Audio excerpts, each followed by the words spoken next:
Europe 1, il est 7h17. Thomas Soto. Céline, vous évoquiez à l'instant ce dernier débat de la primaire de la gauche ce soir.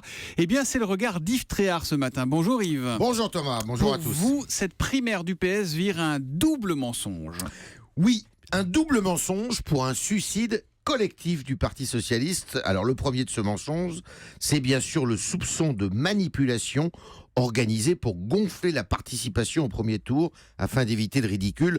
La meilleure preuve de cette entourloupe est qu'aucun des 7 candidats, aucun, n'a protesté. Sont-ils tous complices ? Si, François de Rugy.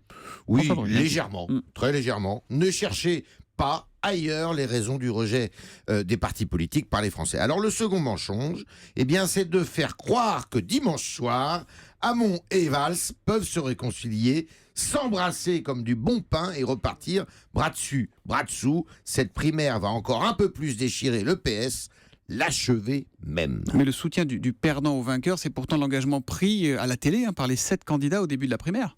Oui, mais alors attendez, Valls perdant, comme c'est fort probable, soutenant Hamon.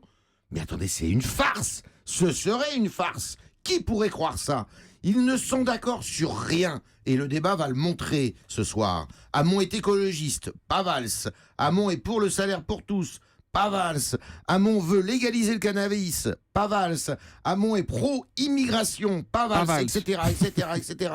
Hamon et Valls, ce sont 2 conceptions de l'autorité, du pouvoir, de l'Europe radicalement différentes, 2 philosophies aussi opposées que peuvent l'être celles de Mélenchon et Macron. Valls ne peut pas se ranger derrière Hamon, Thomas. La promesse du début de la primaire va voler en éclats. D'ailleurs, Valls a avoué hier matin, qu'il attendait dimanche soir pour dire s'il soutiendrait Hamon. C'est dire son malaise. Voilà. Alors, à supposer que Manuel Valls perde, on reste prudent maintenant avec les élections. Est-ce qu'il pourrait ne pas tenir sa parole, Yves ? Valls est prisonnier. Il est prisonnier où il tient sa parole et personne ne croira en la sincérité de son ralliement, ou il ne tient pas sa parole et il aura piétiné sa promesse. Dans les 2 cas, le mensonge s'ajoutera à la défaite, ce qui ne sera pas sans conséquence pour son avenir politique. Le regard d'Yves Tréhard tous les matins sur Europe 1. À demain, Yves. À demain.